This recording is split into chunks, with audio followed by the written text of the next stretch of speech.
Ladies and gentlemen, welcome to the Kennedy School Forum. Tonight had been reserved for the voice of His Excellency Yitzhak Rabin, the Prime Minister of Israel.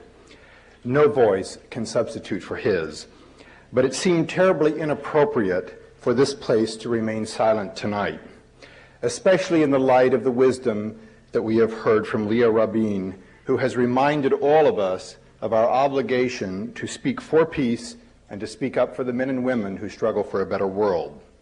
So tonight we pay tribute to Prime Minister Rabin, and we give voice to peace and to the peace to which he so courageously led his country. Our moderator is Leonard Hausman, the director of the Institute for Social and Economic Policy in the Middle East here at the Kennedy School of Government.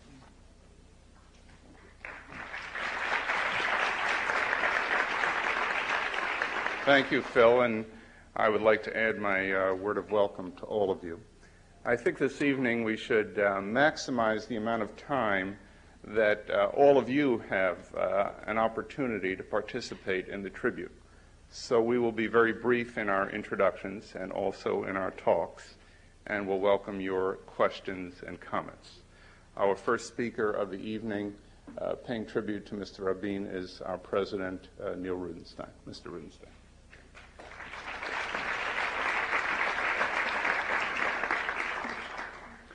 This meeting, now a commemoration and a memorial tribute, was of course originally to have been a welcome. We had hoped and expected to greet and to warmly receive one of the world's significant leaders, as well as one of the most important figures in the history of the State of Israel. Now, all those eager preparations have been changed by a terrible event that will leave its mark deeply on the memory and the spirit of all of us. Tasks that were already difficult and dangerous are now likely to be even more difficult and dangerous. As we look across nations and peoples, there are certainly never more than enough individuals and leaders who are courageous and yet also human in their sensitivities, strong and even unyielding when necessary, but also willing to grasp essential opportunities and to transform situations in response to changing circumstances and a vision that is new of what is possible. Yitzhak Rabin was such a person. The loss of any such person at any time is a grave blow for everyone, everywhere.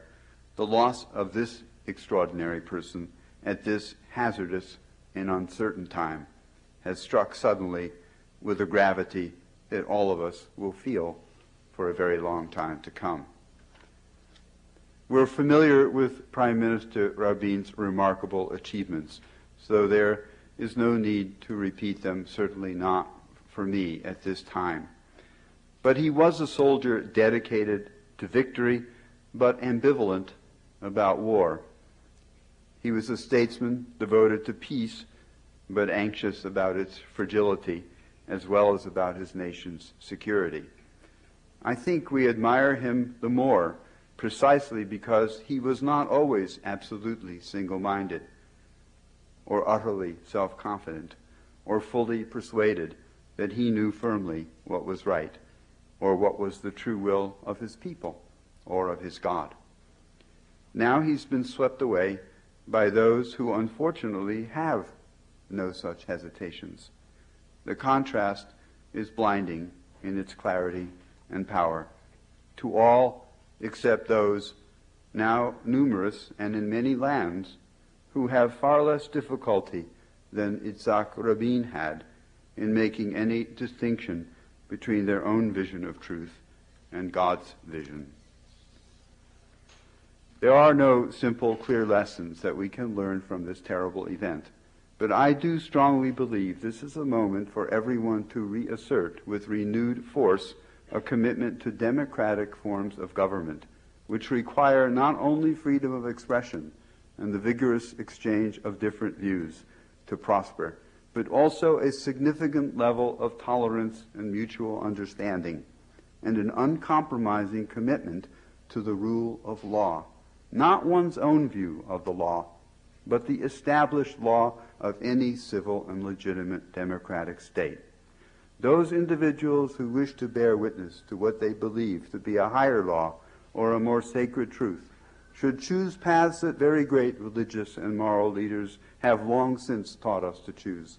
Paths of nonviolence, of tolerance and forbearance, let us say, that require more courage, more patience and steadfastness, more religious spirit, and certainly more humility in relation to God than acts such as thou we now see carried out almost daily in the names of different gods of different peoples. Surely it is time to remind ourselves that we are citizens, that we live among other citizens, that our civic duties involve civility, that we belong to democracies that deserve to be cherished, not desecrated. Next, and here I speak for myself because there may be others in our university who have a different view. Next, I believe we must pursue this process of peace in the Middle East and elsewhere with even greater intensity. It may be more difficult to do so. We cannot let those who are committed to disruption and violence prevail. Of course, the peace process must take every responsible caution on every side to ensure the security of Israel and indeed of all people in the region. But moments and leaps of faith and trust will at points be required.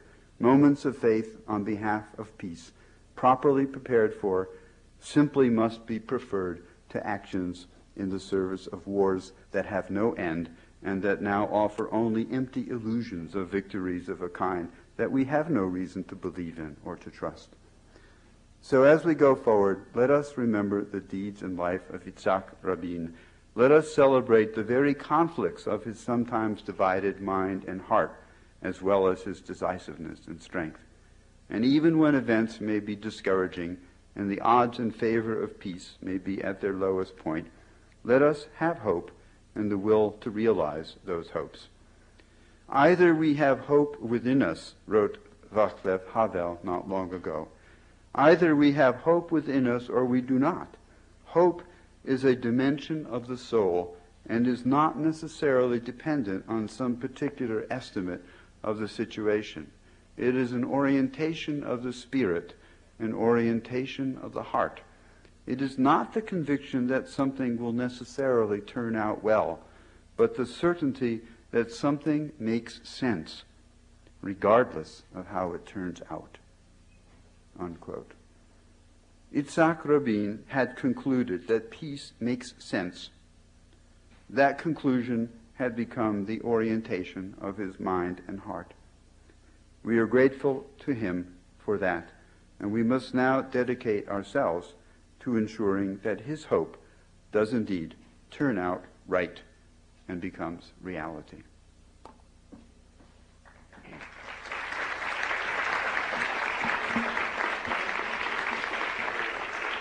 Thank you, President Rubenstein. The next tribute will be offered by Henry Rusofsky, the former Dean of Faculty of Arts and Sciences and Geyser University professor.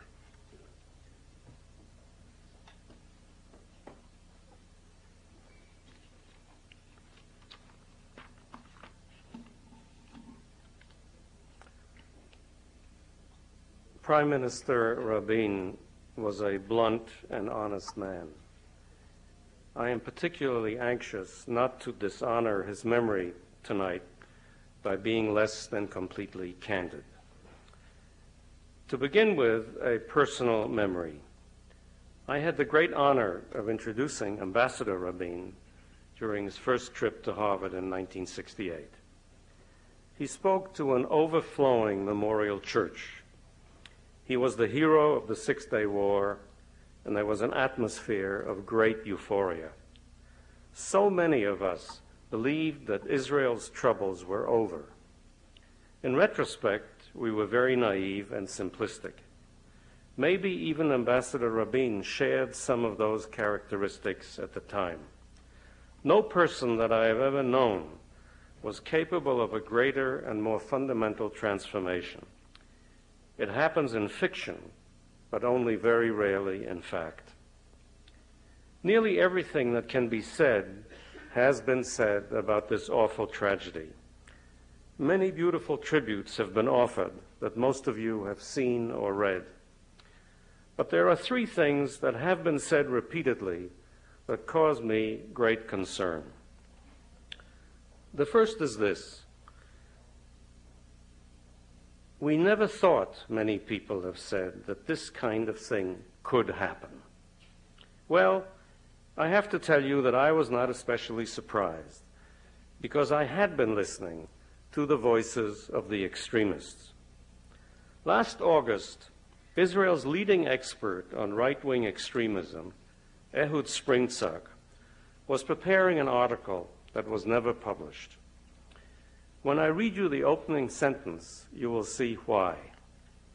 I quote, "It is no longer a question of whether, but when a bullet will be fired at one of Israel's political leaders," wrote Springzak. "And the finger that pulls the trigger," he continued, "will probably be that of an American Jew. Some of them are even more extreme than Israelis." Springzak was wrong only about the nationality of the killer. A second statement that causes me concern is the following. This is a horrible and unthinkable event because a Jew killed another Jew. I understand, of course, that a crime committed within a community may be more painful, but why does this matter so much? Is a non-Jew killing a Jew or a Jew killing a non-Jew better? Is our reaction somehow calloused when we say this? The horrible thing is murder and assassination and the evil they represent. The first negative commandment, the sixth commandment according to the Jewish order, does not say, "Jews shall not kill Jews." Finally, we have in recent weeks heard the following. We are all guilty in creating the atmosphere in which this terrible thing occurred. Let us all change the quality of our rhetoric. While all of us can join the call for more civility, this line of reasoning is not candid. In my view, nothing comes close to what extremists were saying about Prime Minister Rabin, and too many of us remained silent until verbal savagery was translated into physical savagery. According to the Jewish Telegraphic Service, Rabbi Avraham Hecht, president of the Rabbinical Alliance of America, said that, quote, "leaders of the Israeli government and all who assist them are Moser, people who betray Jews to Gentiles," unquote. He quoted then Maimonides, writing in the 12th century, to the effect that, quote, "such people should be killed before they can perform the deed," end of quote. Shortly after issuing this death sentence, Rabbi Hecht was received by the Pope in a group of 25 top Jewish leaders. This is not at all a comment about the Pope because he could not possibly have known whom he was receiving. It is a reflection on the other 24 people who went with Rabbi Hecht and also on most of us. Not since the death of Winston Churchill has there been such a gathering of world leaders as came to Jerusalem some 2 weeks ago. The intention, I think, was to give a very clear message. Continue the peace process. Continue the work of Yitzhak Rabin. Honor his memory by realizing his dream of peace with security. For those of us who are, say, over 50, the sights of the funeral were truly unbelievable. I never dreamt that I would see King Hussein talk with Israeli soldiers, the presence of Mubarak and Gulf sheikhs, Mrs. Rabin hugging Queen Noor, and on the next day receiving a condolence call from Chairman Arafat. I yearn to see those sights again, but only at feasts and celebrations, not at funerals.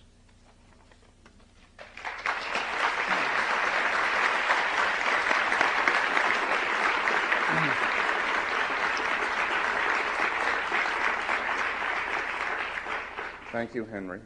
Our next speaker is Ethan Tucker, who is the chair of the Harvard Radcliffe Hillel. Ethan Tucker.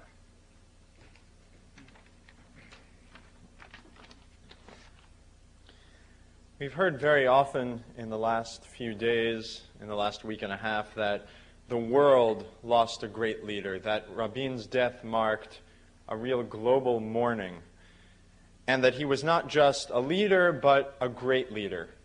And I think what's fitting to note tonight is why he is worthy of that title, what it was that was so exceptional about his leadership.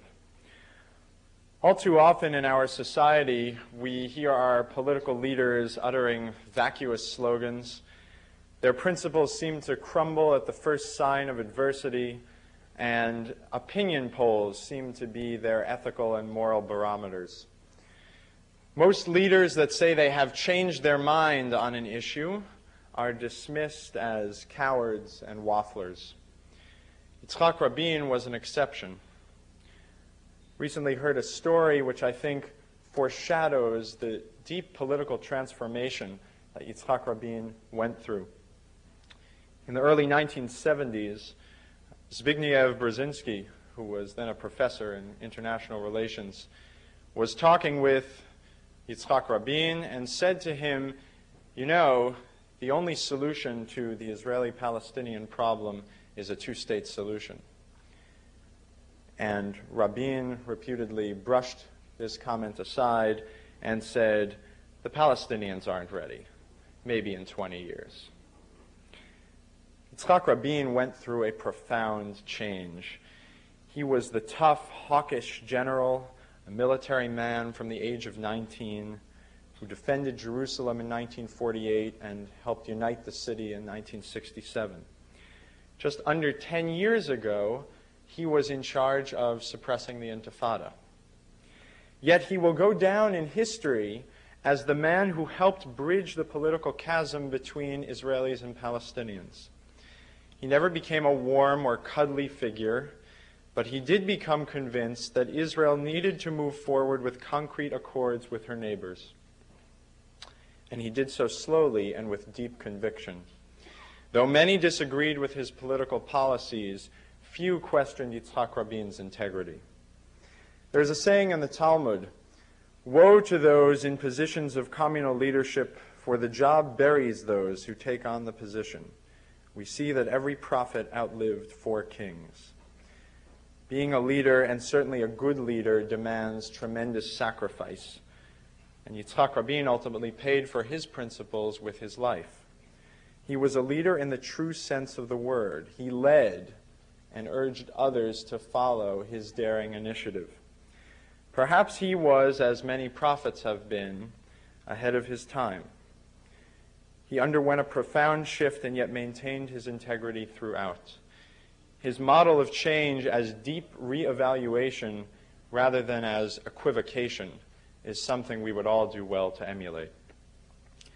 Looking back on Yitzhak Rabin's life, one can truly say that he was not an ideologue. He pursued political means with one end in mind, achieving what was best for his people. That is why he was at once the hawk and the dove. That is why he was able to change his politics but remain true to his mission. And that is why his memory will live with us for a long, long time.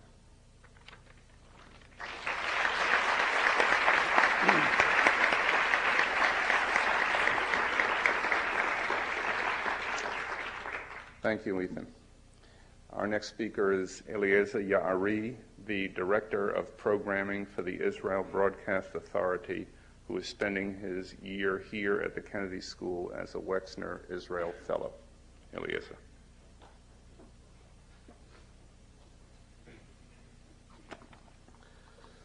Mr. Ambassador, President of School, faculty, and friends, students of the Kennedy School of Government. Trying not to be repetitious, I would like to speak to you tonight about music. I'm not a musician, but the week that has passed from the moment of Rabin's assassination until this moment has been filled with sounds and symbols emanating from a tiny corner of the globe and echoing throughout the world. During the years 1969 and 1976, I served as a combat pilot in the Israeli Air Force. Many of my friends from high school and from the Air Force were killed during that period. It was during that time that a young man who had lost his leg in the battles of 1967 wrote the lyrics of a song called A Song to Peace. The melody strongly recalled a musical air, and the words were no more than just a reflection of what we, at the time, were saying. It is not enough to pray for peace. One must act to bring it about. At the time, the song was not very well received by the establishment. Rabin's generation, who were already in positions of power, didn't like it and forbade airing it on the radio. The inference that something was basically wrong, that the loss of human life might have been in vain that was hinted in the song, was viewed as a flaw, as something that could endanger the moral fabric of the nation. And so a rather simple set of lyrics set to an equally simple tune gained the status of an anthem with the younger generation. Many things have changed between then and the tragic event of that Saturday night and days ago. Rabin and the other of his generation on the stage had to hold a sheet of paper with the words of the song that I and my peers, of course, know by heart. He sang not with my generation, but with my children and his grandchildren's generation. And the song, which in the past week has become almost a prayer, is still the same simple song.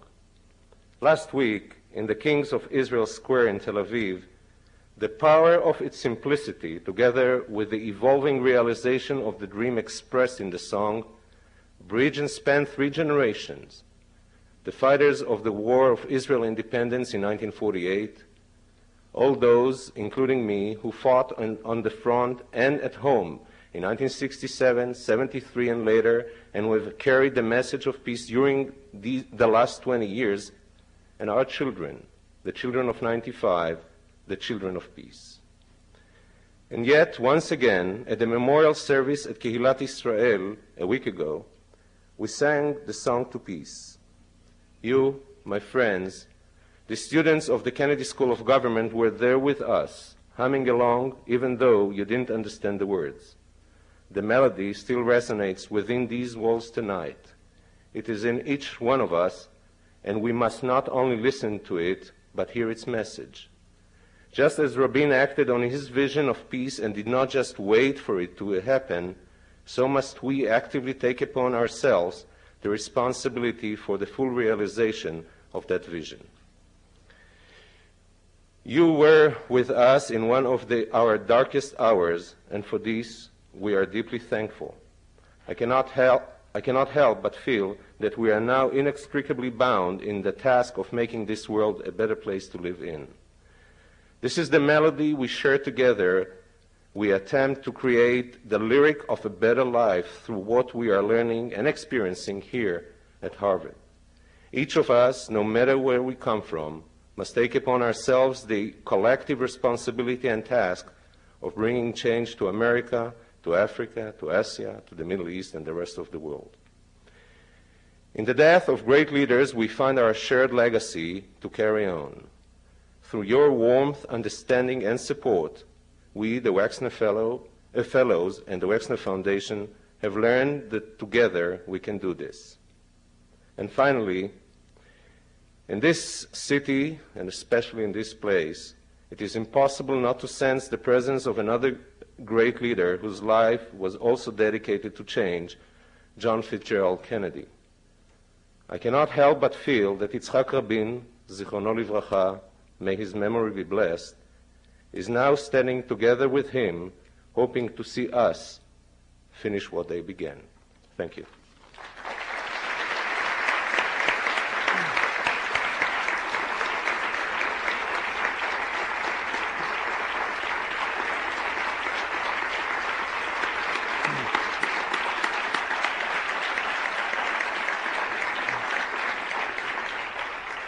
Thank you, Eliezer.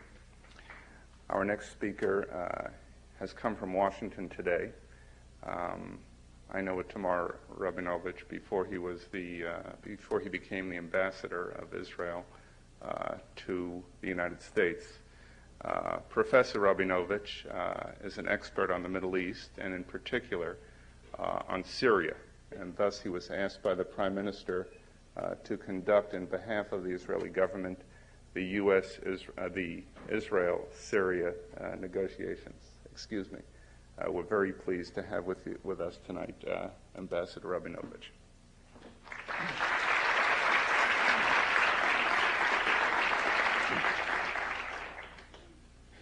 Thank you. I remember my first and previous appearance in this forum in 1993, when the peace process as conducted by our government was in its early stages.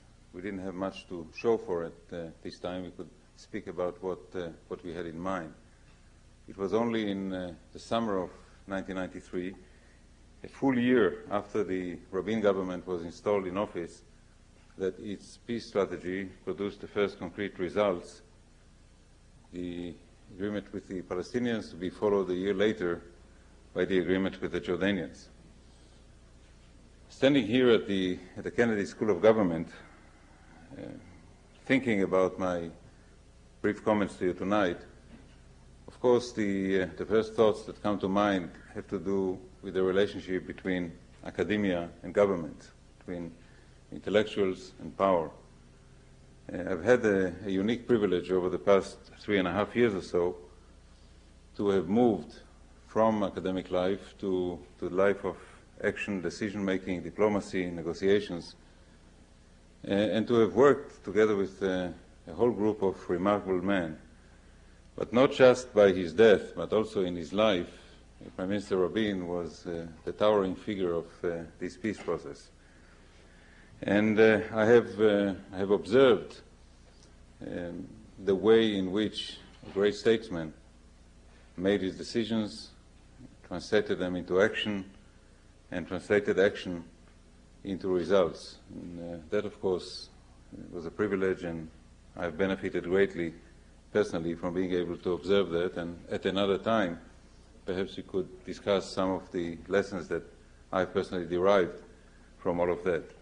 But it is not about that relationship that I wish to address you briefly tonight, but about the peace process. President Rutenstein spoke in his remarks about the importance of democracy, the value of democracy to all of us, and this, of course, is very much true. But democracy has another important contribution to make, and that is the continuity of government that comes with democracy. We have often been looking at the shoe on the other foot, as we Israeli peacemakers have often been asked about the value of making peace with non-democratic governments, with non-democratic rulers. And the questions that we were asked were about the value of an agreement made with or a commitment made by a non-democratic rulers.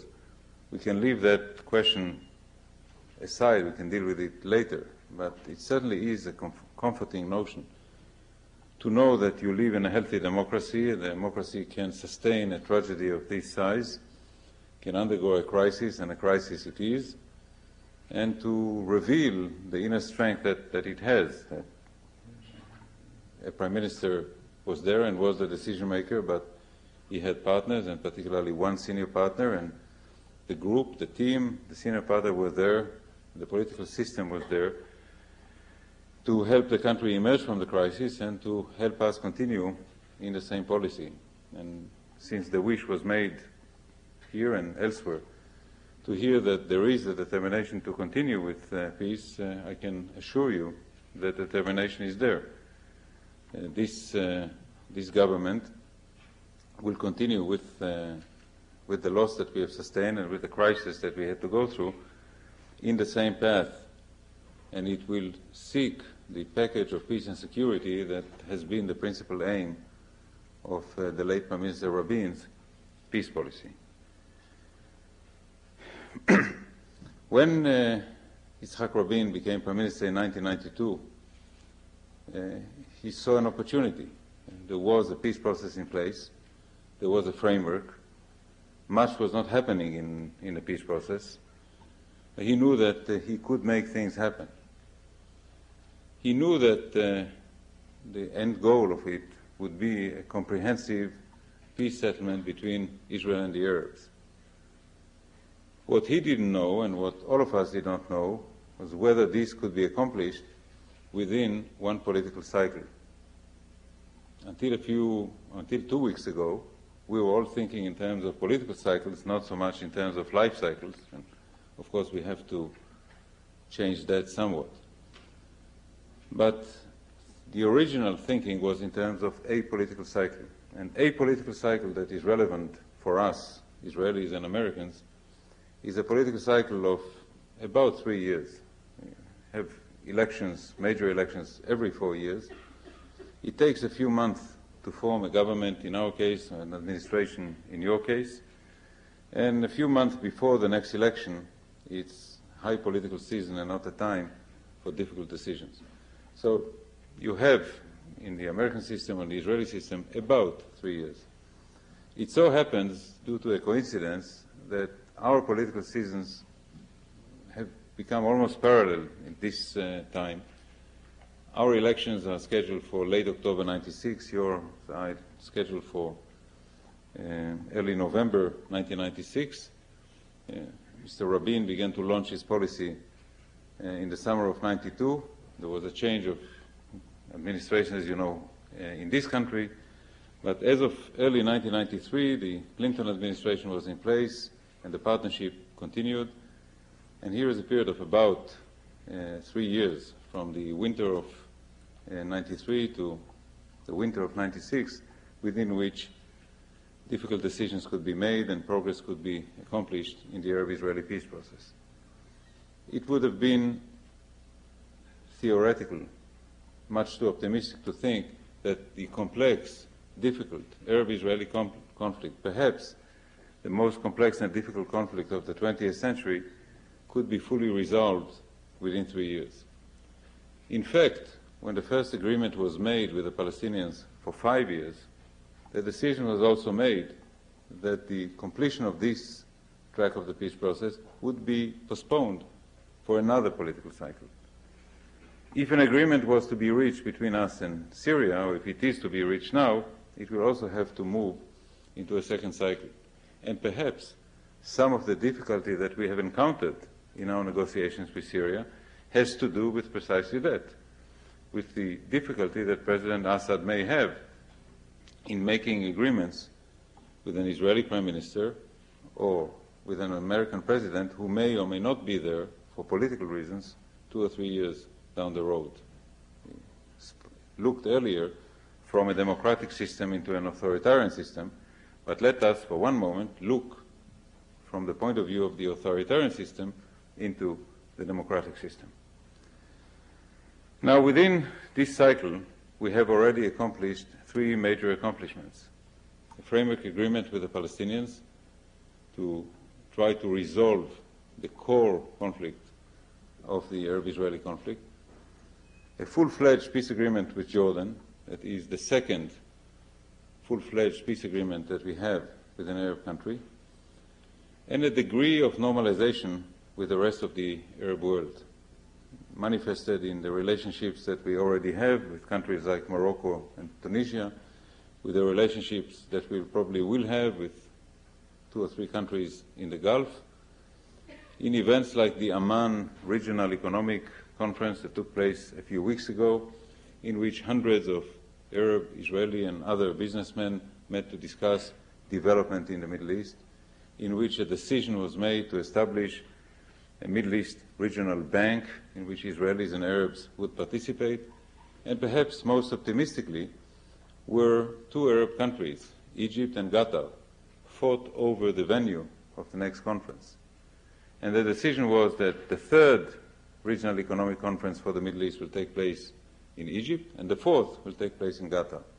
You can hardly think of a more encouraging sign that not only Israelis but also Arabs realize that this is an irreversible path, that there may be difficulties, but that the basic decision has been made and that the direction has been set. What is glaringly absent from all of this is the Syrian-Israeli agreement. It is an important agreement on more than one count. Syria presents the last danger, the last case of a danger of a full-fledged conventional war on our borders.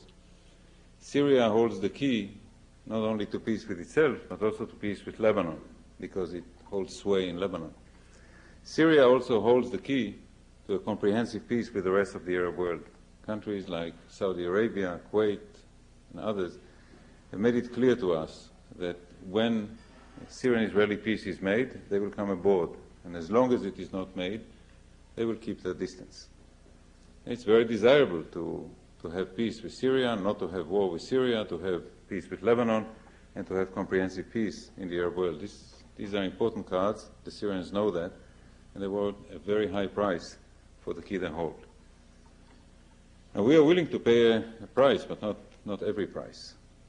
And over the past 3.5 years, we have conducted a very interesting, difficult negotiation with Syria, in which we made some progress, but in which the core issues of our relationship with Syria have yet to be tackled.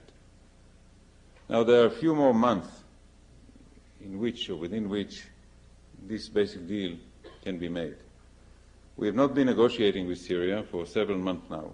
The crisis was caused in the negotiation by a position taken by Syria in early July, and direct contact and negotiation between us and Syria have ceased.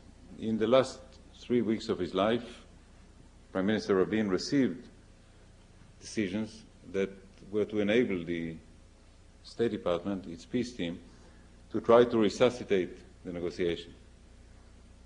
Acting Prime Minister Peres, and soon to be full-fledged Prime Minister Peres, is determined to proceed in the same path, and next week an American emissary and myself will travel to Jerusalem to take a look at the state of the negotiations with a view to trying to not just resuscitate the negotiations, but to bring them to conclusion, to see whether a Syrian-Israeli deal can still be made within this political cycle.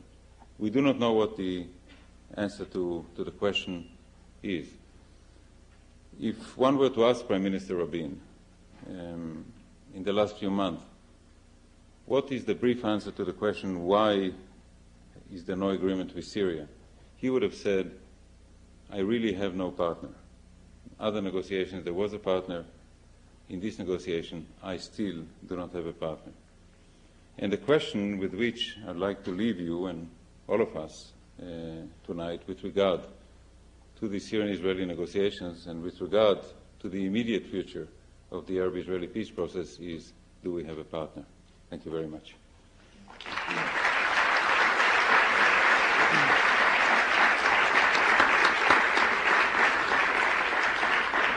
Thank you, Mr. Ambassador. We said at the beginning that this is our tribute. It belongs to everybody. I think that if any of you have some brief comments or questions, they're welcome, and the ambassador will take your questions for at least 45 minutes. So is there anybody who would like to begin? Please introduce yourself. Okay. Hello, Mr. Rabinovich. My name is Einat Vilf, and I'm a senior at the college. You will excuse me, but I will ask quite a selfish question since I'm in need of guidance at what I see as the defining moment in my generation. As a third-generation Israeli, I've grown up often terribly frustrated at what seemed to be an utter lack of purpose for my generation. It seemed that all the swamps have already been dried, the country has been built, the wars have all been fought, and there's nothing left for us to do. I've come to Harvard 3 years ago after 4 years of military service in search of such a purpose, often thinking that maybe the next challenge is economic development or economic strength. However, in the last 2 weeks, I've suddenly seen another challenge, and it has been spoken of here by some of the speakers, regarding the democratic strength of Israel, the strength of its institutions. And I need an answer, and I would like to know, what is your opinion regarding how imminent is the challenge? How how much of a struggle will it be? Or am I all wrong and Israel's democracy is strong enough to sustain the crisis and things will just go back to normal without people joining some kind of struggle for democratic principles? Thank you. Thank you. I frankly don't think that we were lacking for challenges before the assassination. I refer to the peace process and peacemaking. Even if I'm vindicated in my optimistic assumption and we will continue, this is a process that will continue for some years, and it will not continue unopposed. We are beginning to implement the agreement with the Palestinians. We will begin permanent status negotiations in May. 3 years have been assigned for that. We still have no agreement with Syria. And when we make an agreement, again, it will be an agreement for several years. So the peace process itself, several more years to go, and there will be many challenges there. When that is over, there's some fundamental socio-economic problems in Israel. We have an Arab minority of 16% that probably will become close to 20%, and the question of defining the political community in Israel so as to accommodate the Israeli Arab minority in a situation of peace is another major challenge. Almost 16% of the Israeli population now are fairly recent immigrants from the former Soviet Union. They have been integrated superficially. They have jobs, they have housing. They still are not really a full-fledged part of Israeli society. Accomplishing that is yet another challenge. Economic development, we're a country of more than 5 and less than 6 million with no economic resources, very high potential that is not provincial but is small and remote, I think would offer quite a few other challenges. That is prior to the assassination. But even prior to the assassination, Professor Rusofsky reminded us so in such a powerful fashion. Voices of hatred were there. There was a foul atmosphere in the air before, and I suppose talented and devoted young persons like you are needed in order to add your voice and your tone and whatever you can contribute to the smooth and positive functioning of Israeli society and Israeli democracy. Now, as a professor in the university, I must tell you that you should finish your Harvard degree. And if you're interested in a PhD, I see another young Israeli student here. This is the best way, and it will take you less time to do it here. But as someone who is interested in the public good in Israel, we need you there and soon. Thank you. Thank you very much.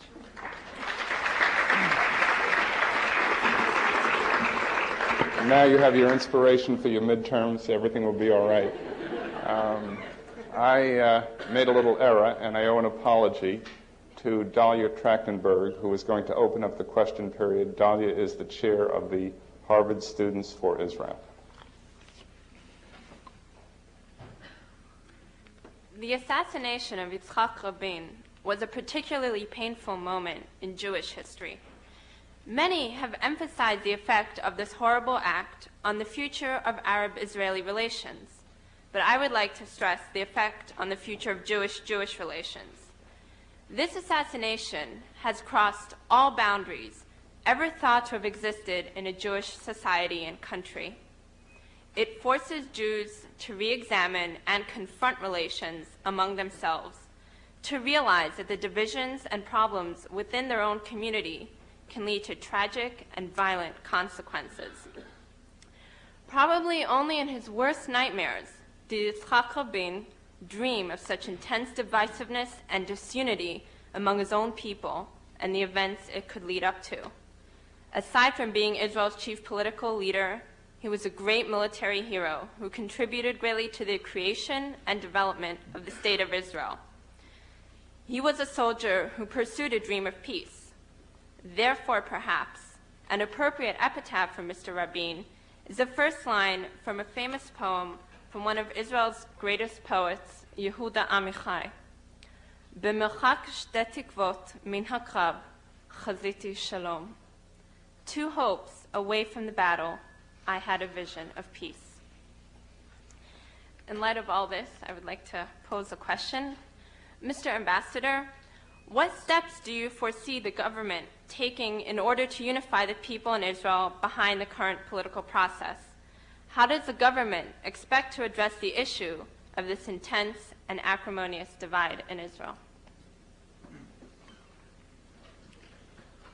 There is a natural temptation at a time like this to say that the government will reach out and will do its utmost to close ranks, and that we trust that the opposition will do the same. And part of it is true, or it is partly true, but this in itself does not suffice. There has to be an element of that. I think that a political or a body politic that undergoes a trauma like this needs to see a certain degree of closing of ranks, and we have seen some of that. The fact that the major opposition party has announced that it will vote for Mr. Peres when he presents his government once, I think is a very important statement and is a step in that right direction. But we must not delude ourselves. The immediate shock will be over and the policy will continue. Implementation of the agreement with the Palestinians will continue. It's an issue of deep division in Israeli society or in the Jewish community here. And these divisions will not go away just because people are shocked by the crime. So I think the first lessons to be derived and applied as a result of the crime will have to do with discourse and with modes of conduct, both in Israel and here. But this in itself does not eliminate the division of opinion with regard to the future of the peace process. If somebody lives in a settlement in the West Bank and would like this peace process to come to a halt, or if, by the way, somebody on the other side, a member of Hamas, wants to disrupt the peace process and to stage a provocation that will have repercussions, they will proceed to do it. And so there is no immunity against other painful events further down the road, and the question is how will the Israeli body politic and the government and our parliament and our media and the public respond to it. On another level, I see signs of some very serious soul-searching. Not in the immediate groups that produce the killer. You will not. These are groups of zealots, true believers, people who respond to some higher calling that they presume to hear, and nothing will change that. But in the supportive milieu, in the circles that were sympathetic, supportive, lent a sympathetic ear, maybe a sympathetic mouth, we can detect some soul-searching. And it is here that the ability of the government is to be tested, because the government will want to reach out to those who undergo real soul-searching, who would want to change some of the rules of the game. It will want to do so without paying the price, or a price, of a loss of direction. To create unity at the expense of clearness of direction is too high a price. And what we as a government will try to do will be to reach out, to try to expand the basis of support for the policy, but we will not abandon the policy itself. Yeah, hi, my name is Eyal Gross. I'm from Tel Aviv, and I'm a graduate student at the Harvard Law School. And by the way, the first time I heard it was I was in my first year of Tel Aviv University Law School, and now in my last year of graduate school, I hear again. So, I think that even now, when the heart is still broken and the pain is still very sharp, we have to ask some questions of why, and why did we allow this to happen?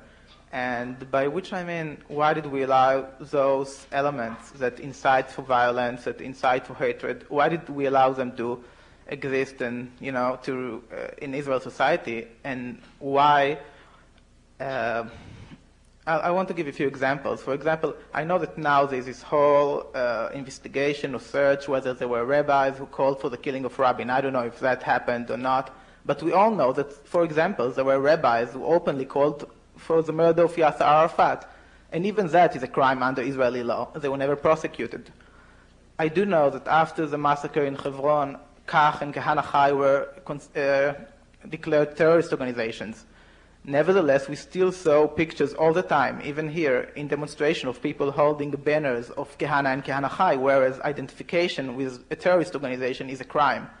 Those people were not prosecuted. I think that Israel's society was too tolerant towards elements and toward words that there should be no tolerance towards. And I think that we have to ask now whether we are willing to really seriously uproot those elements from Israel's society. It's too bad that it takes such a terrible thing for many people to realize that we didn't do enough against those elements. It's too bad that the murder in Hebron and many other events didn't cause us to realize that.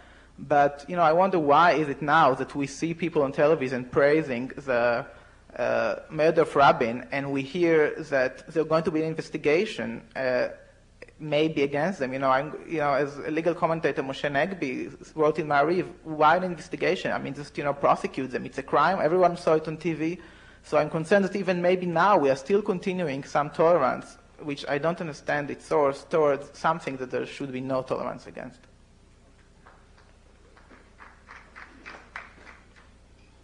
Thank you. I think there can be no debating the issue of the question that people who break the law should be prosecuted. The question that you have to ask yourself is, what happens when a particular government, a particular society will have to prosecute 5,000 people for incitement or violent rhetoric and so forth? It goes beyond law enforcement. It has to do, first and foremost, with political education, but also with not politics really, but statecraft. Because if you have such a deep division in society, and you have very large numbers of individuals who answer to a higher calling, defy the law, reject your norms, and are willing to resort to violence, verbal or physical, law enforcement in itself will not provide a sufficient answer. I'm not saying that by way of evading or trying to say that there will be no prosecution. There will be. But in order to achieve lasting results, in order to avoid a more profound crisis in Israeli society, we'll have to search beyond law enforcement and such in order to deal with this phenomenon. Barak, are you waiting for a question? I can't see. Are there any microphones up there? Yes.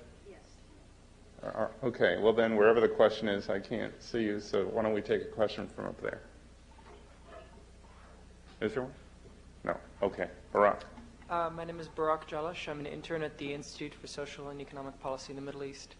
I've been following the news rather compulsively the last week and a half, and every once in a while there are reports that the General Security Services have discovered further plots to attack Palestinian police when they take over after the redeployment.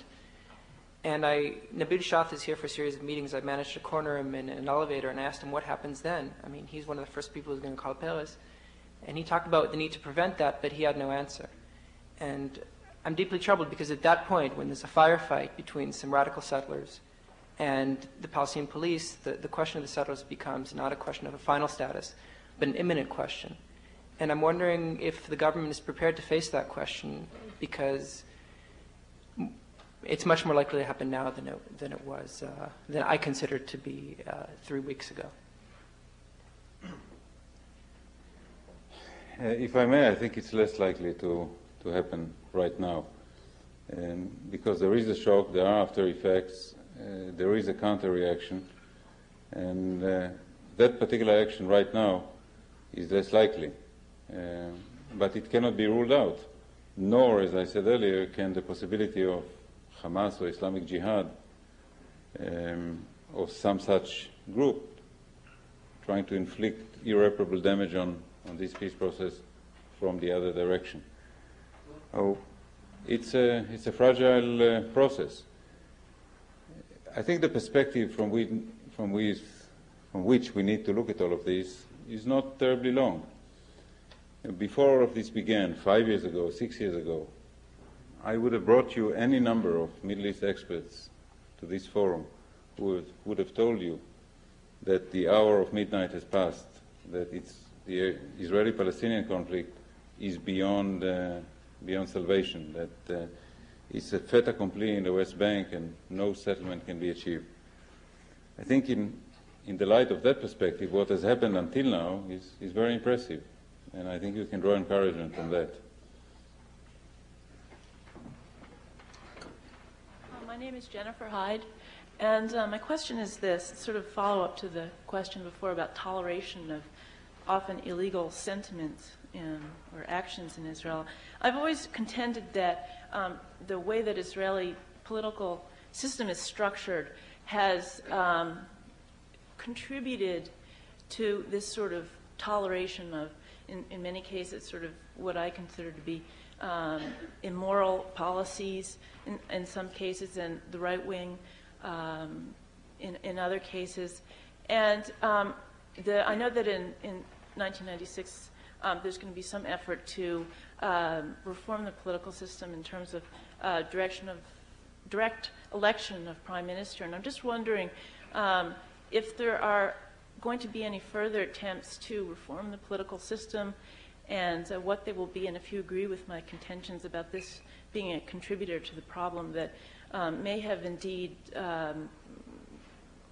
contributed to the atmosphere that led to the assassination of Rabin. Let me divide my answer into two. One is, yes, there will be more reforms in the political system. We want a system that provides the government, the central government, and the Prime Minister with more power and stability.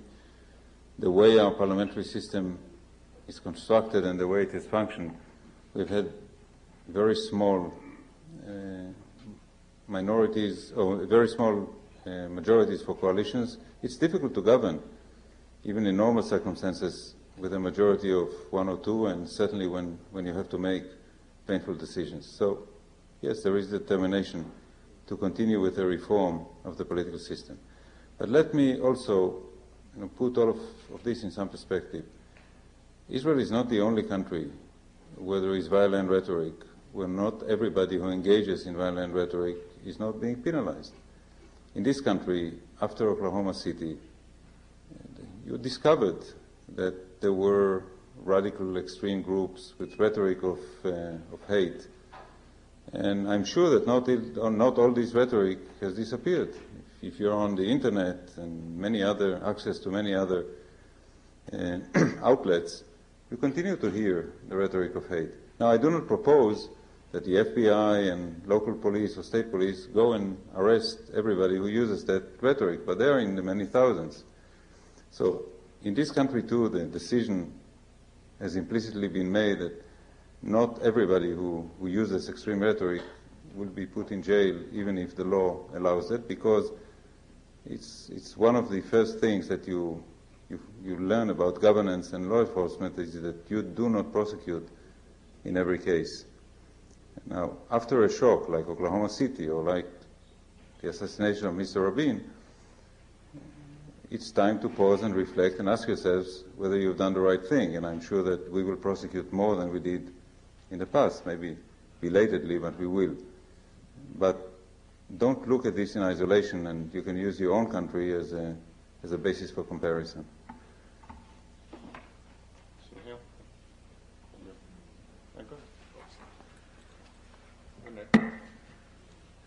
Good afternoon, Ambassador Rabinovich. My name is Suhail Mukaddim, and I'm a Master's in Public Policy student here at Harvard Kennedy School.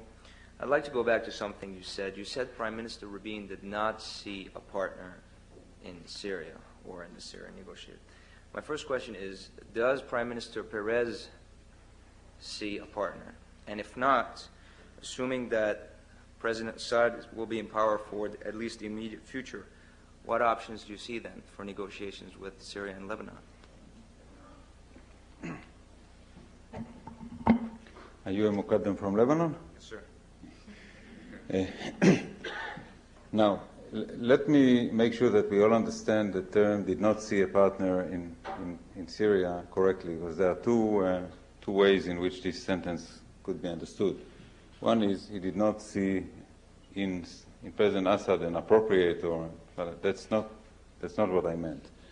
Did not see a partner is did not see or sense that he had a partner for making peace. That yes, President Assad agreed to negotiate, and yes, he made some important decisions in the negotiations. But one thing that you know in a negotiation is you sense whether the other side wants to conclude or not, and whether the other side is willing to make the decisions that it takes. I remember there was a formulation used in the Israeli public discourse over these questions. Syria has made a strategic choice for peace. Yeah, sounds very positive, but what does it mean in reality? Yes, they made a strategic choice. They are interested in having peace with Israel, but in order to be operative, it means you have to make a choice to make peace on terms that are also acceptable to the other side, let's say based on give and take. And you have to agree to negotiate in a manner that produces them. And the third component that needs to be there for us to see a partner in action is somebody who participates in, quote-unquote, selling the peace to your constituency, something that President Sadat at the time knew instinctively, and made the first investment that he made was in that. King Hussein understood very well that by making an overflight over Israeli plane and saluting the Israeli people, he was making a major investment in the self-confidence, confidence and goodwill of the Israeli people. Nothing of that has been coming from the Syrian side. And therefore, the question, and therefore the sense that there wasn't a partner in that sense, somebody who was willing to make the right decisions that he took in order to reach an agreement and make it work. Now, Acting Prime Minister Peres, soon to be Prime Minister Peres, comes to this phase without preconceptions, an open mind, and I think he will devote a lot of time to a very important question in the next few weeks. The question is, does he have a partner for this imminent period in Syria? And I think none of us really knows the answer. Now, third part of the question, what happens if he finds out that he doesn't have a partner? And as you said correctly, President Assad is the ruler of Syria, and Syria holds sway in Lebanon, and this is likely to remain the case for some time. But, some decisions we can make for ourselves. Syrians and Lebanese make their own decisions for themselves.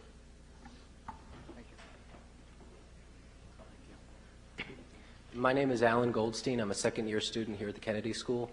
Prior to coming to school, I was in the legislative department at the American-Israel Public Affairs Committee, and I had the opportunity to hear you on many happier occasions. Tonight, my question is fairly pragmatic. Prime Minister Rabin was a unique combination of a warrior and a statesman, and uniquely suited to lead Israel towards peace. As Prime Minister, will Shimon Peres be able to command the allegiance and the respect of those groups and individuals who he depends upon for support to continue down the path to peace?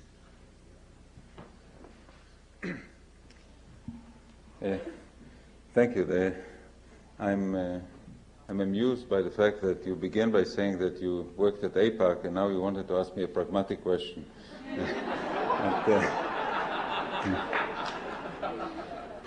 Anyway, let me give you a pragmatic answer. Let me give you a pragmatic answer. I think the answer is yes.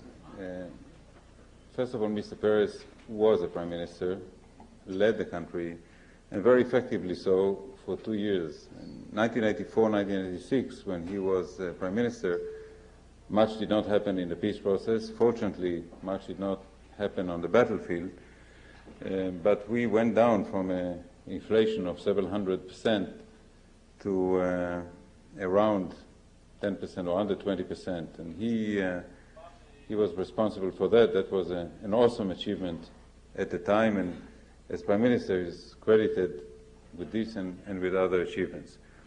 Furthermore, it's a curious fact that we all have short memories, and the image of Mr. Peres that people have in their minds is of the architect of the peace process, the man who wrote the book, The New Middle East, a peacemaker.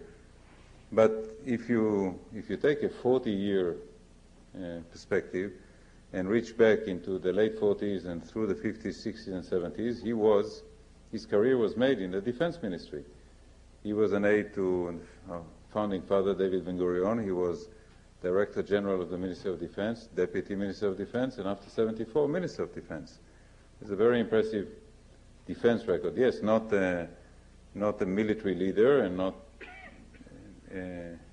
a general or a strategist on the battlefield, but a man who spent a lifetime in national security and accumulated a very impressive record. And I trust that when he becomes Prime Minister, that aspect of his record and his previous tenure as Prime Minister will come to the fore, and his leadership will be effective and unquestioned.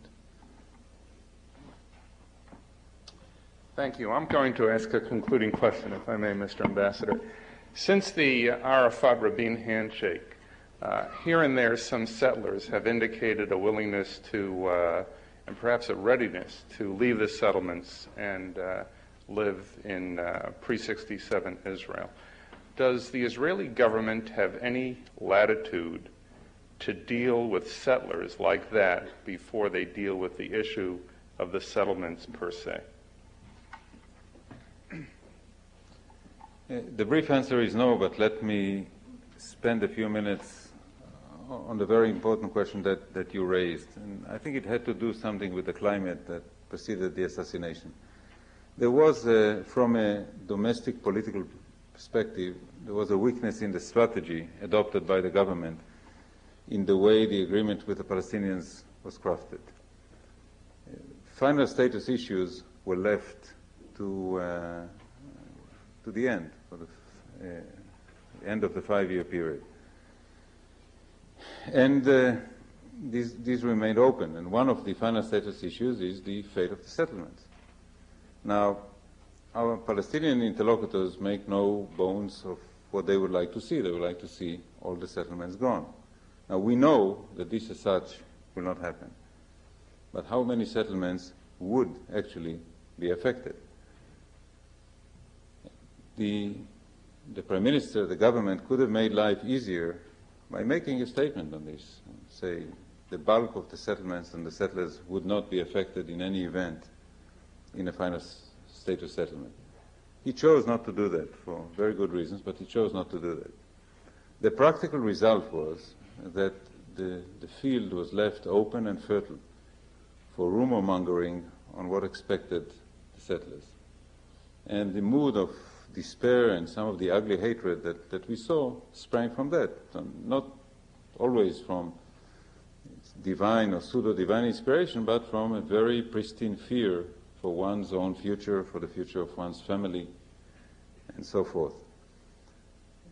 Now, this tension, this contradiction is going to remain, because the temptation to close ranks and to allay anxieties is there. But the policy is to keep final status issues open, and I'm afraid we'll have to continue to live with some of these uncertainties. Thank you very much.